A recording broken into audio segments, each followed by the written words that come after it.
Hi guys, and welcome back to my channel. So today's video is going to be about art that inspires us. And I've been wanting to do this video for a really long time, but I wanted to wait until I received a painting from Australia from a friend of mine before I did, because I wanted to include it. And I'm happy to say that it finally arrived. So now the video can finally happen. And I'm so happy to be doing this with you and with you. I would like for you to participate in this video, and I will explain how. So first of all, what is the video about? What do I mean about art that inspires us? You know, as a creative, I have often thought of other artists and what kind of art inspires other creatives? What kind of art are they drawn to? What do they put in their homes, in their studios, on their walls, near their drawing or painting space? I'm always interested in things like that. You know, we always think of artists creating work and then creating so much work that either they can't part with or they can't sell, so it ends up on their own walls.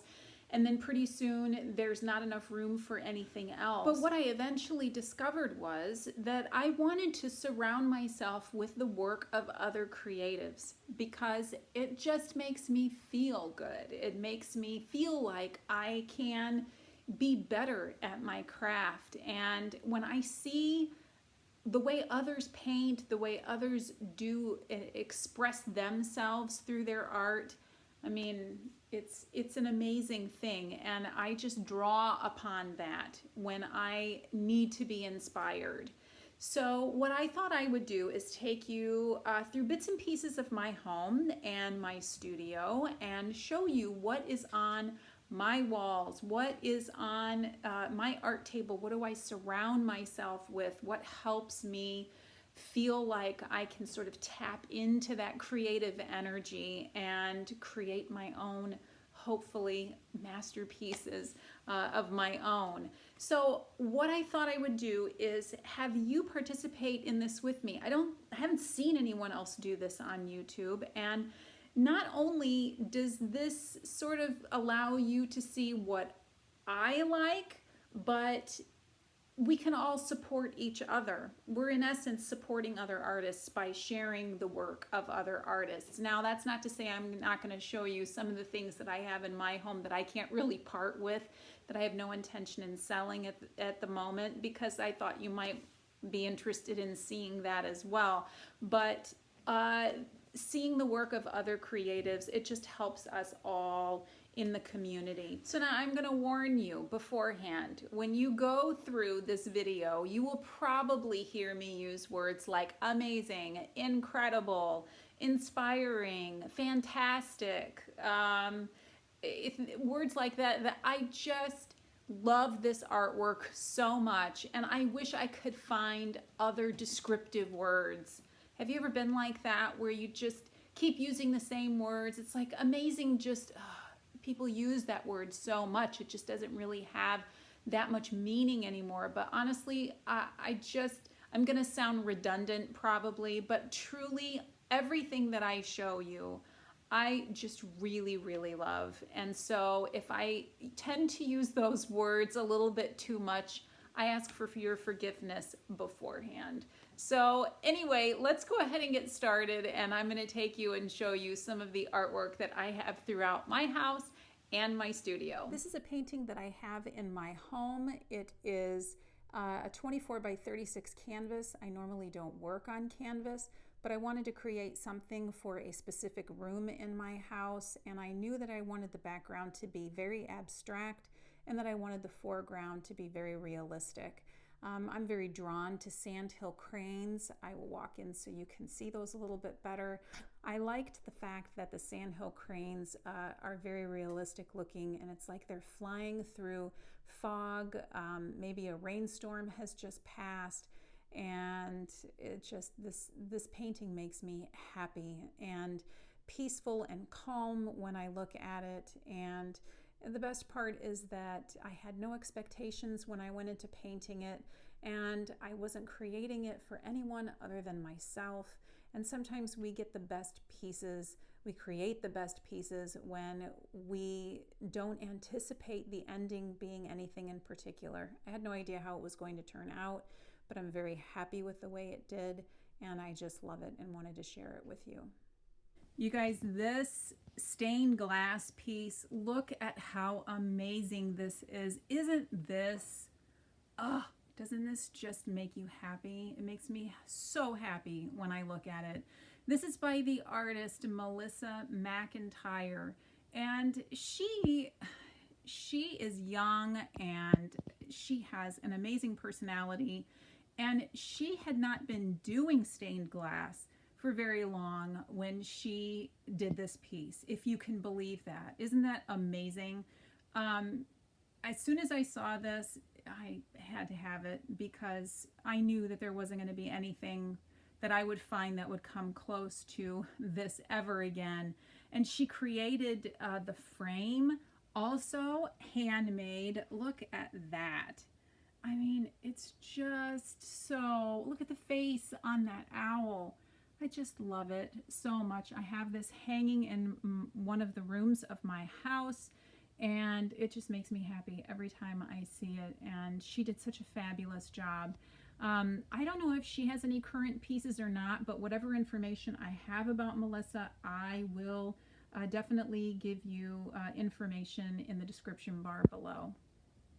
This drawing right here is very special to me. Sometimes you see this in the background of my videos as well.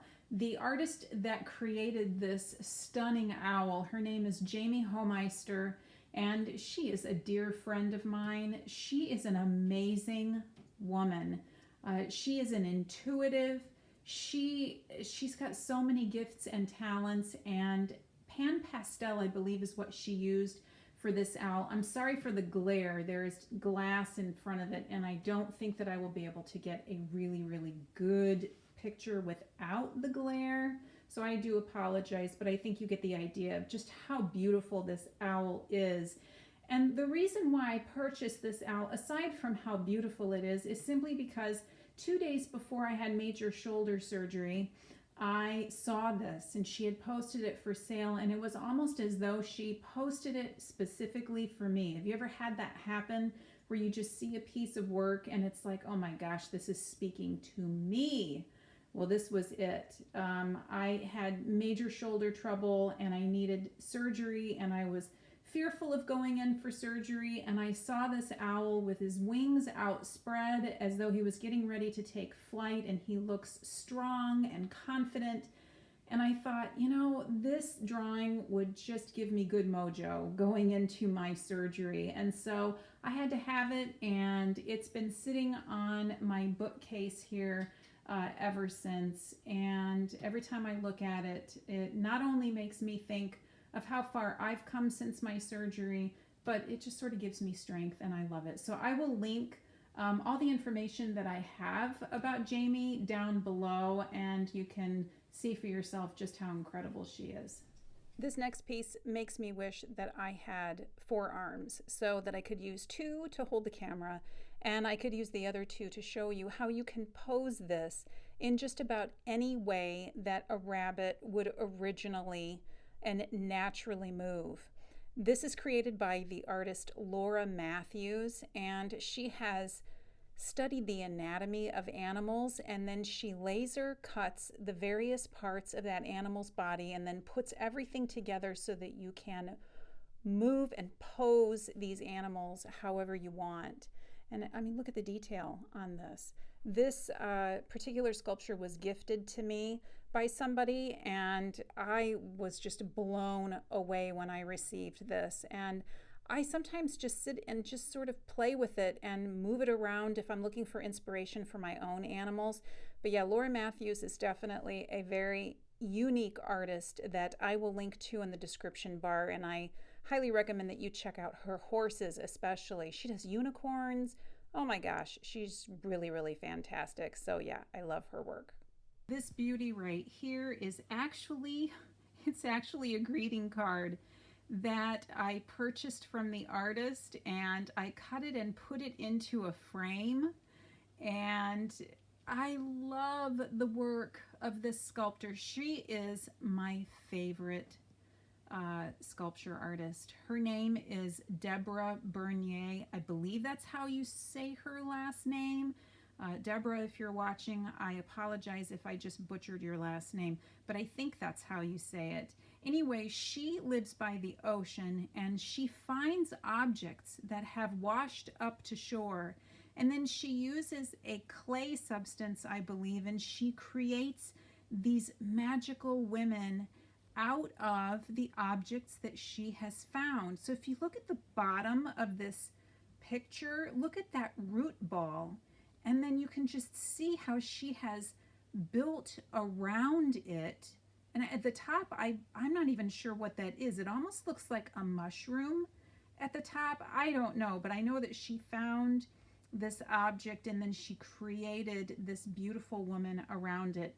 And all of her work is like this. It is absolutely incredible. If you don't know her work, I highly recommend that you go and visit her. I'll have information about Debra in the description bar below so that you can see for yourself just how amazing she is. Not all of my work is obviously goes on the walls. This is a fantastic piece of pottery by Crop Circle Clay, and the woman who does these, she does an extraordinary job. Look at that glazing.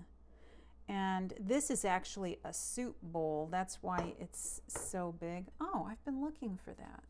I didn't know that was under there. Anyway, she does this marvelous soup bowl and sandwich plate combo. And if you look inside, look where she has the word gratitude. And look at the inside of this. Isn't that just gorgeous? Oh my gosh, I love it. And she has the word gratitude, look right down here. Isn't that absolutely beautiful? Oh my gosh, I just love it.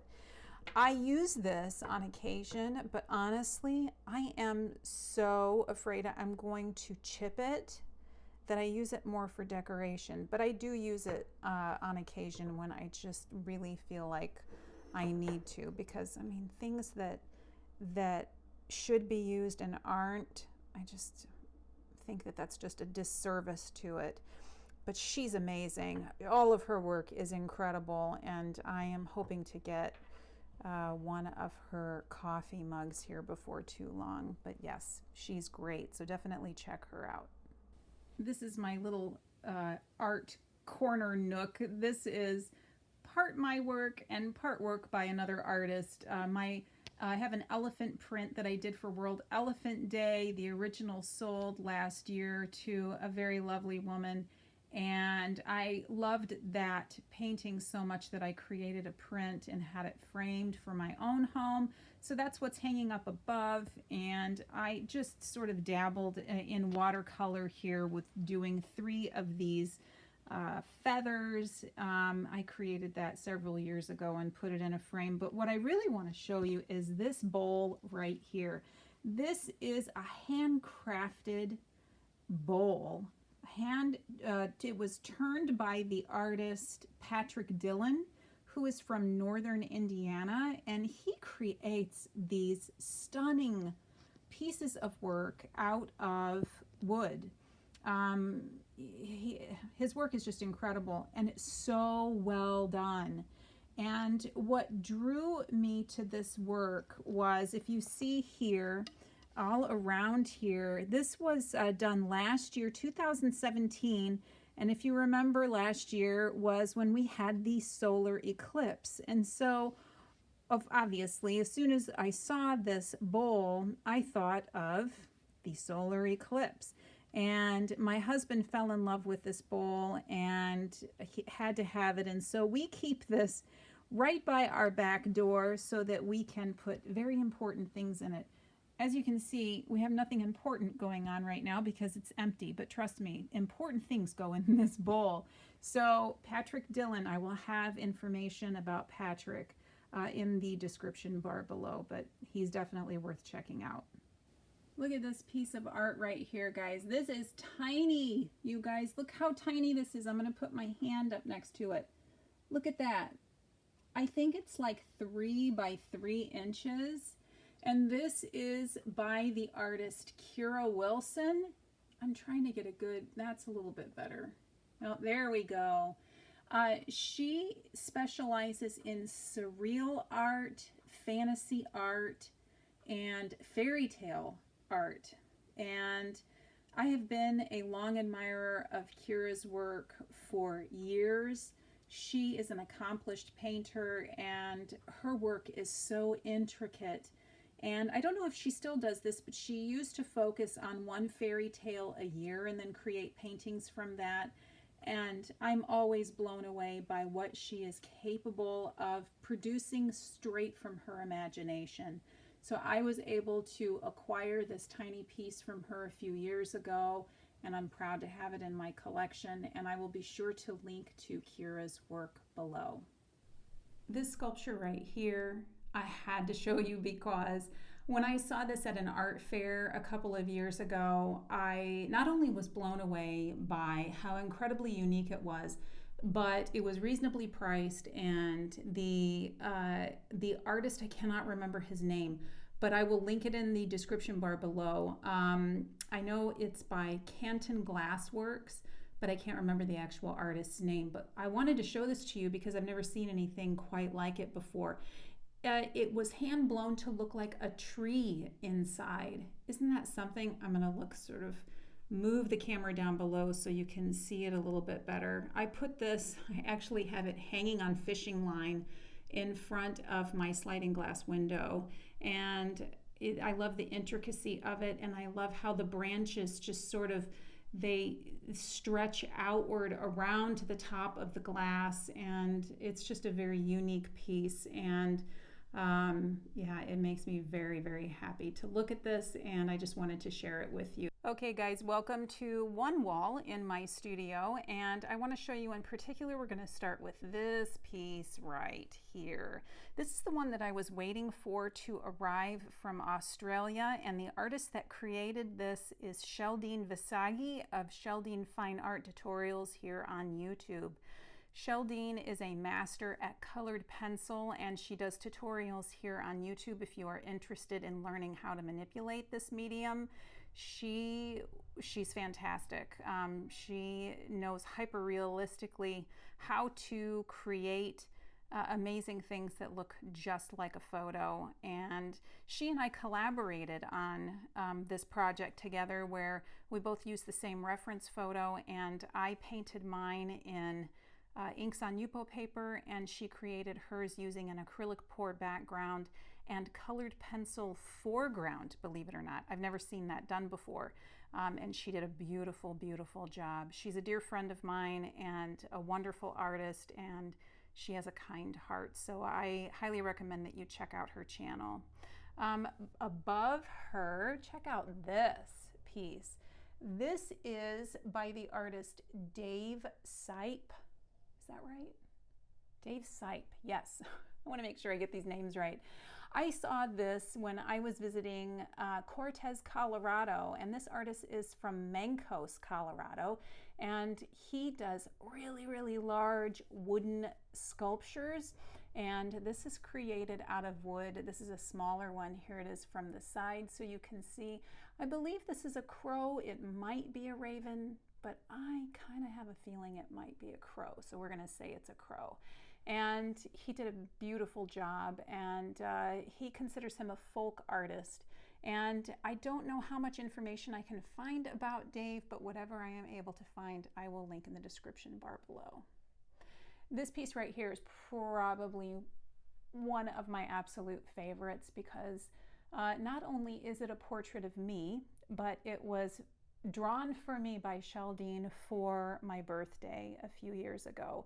And when I opened it, I nearly started crying because I just couldn't believe that she would go to the trouble of doing something like this for me. And I absolutely love this drawing. And whenever I look at it, it just reminds me of the generous community that we have and our ability to meet with other amazing artists from all over the world. Sheldene lives in Australia and I'm here in North America. And I mean, at what other point in our lives would we be able to meet somebody from the opposite side of the world who inspires us daily to become better versions of ourselves? So yeah, Sheldene is an amazing, amazing woman, and I love this piece very much. This is one of the few paintings that I have done from my Spirit Animal series that I have kept for my own. This is here in my studio because I am drawn very much to wolves, and this particular wolf started it all for me. This was one of the very first spirit animals that I painted for my series, and every time I look at this, it not only reminds me of how far I've come, but of where I am going. And you know, this piece really inspires me, and I can't ever see myself getting rid of this one. I love this one very, very much. And above over here, this is a fine art print by the artist Steve Nisbet. And what drew me to this particular piece is not only that this boat is sitting in the stillness of water with fog around it, and it's just peaceful and serene, but I'm really drawn to Steve's work in particular because he's not afraid to tackle difficult subject matter. He does old cars, locomotives, underwater creatures. He does pastel. He does ink on Yupo. He dabbles in a lot of different mediums, and he tackles them all very, very well. So yeah, I really enjoy Steve's work, and I'm proud to have this in my home, and I will link to his information below. So anyway, I hope you enjoyed this video. I hope that some of it maybe inspired you to want to share your artwork with me and artwork that you love of other artists with me and the rest of the community. Remember to hashtag it MyInspiredSpace so that we can all find it. And I'm going to go ahead and tag Sheldene of Sheldene Fine Art Tutorials to do her own video. Now, I wasn't going to originally tag another artist to do this. It's not like this is some sort of a challenge or anything here on YouTube, but I thought that it might be fun to tag Sheldene and see if she would be willing to do a video and share some of the art that she has in her home as well, because I know I would like to see it, and I'm sure that you would too. So thanks a lot for watching, guys. If you like this video, please give it a thumbs up so that other people can find my content. If you are not already a subscriber, consider subscribing and make sure you hit on that notification bell so you will be informed of when future videos come up. And until next time, I'll see you then. Bye.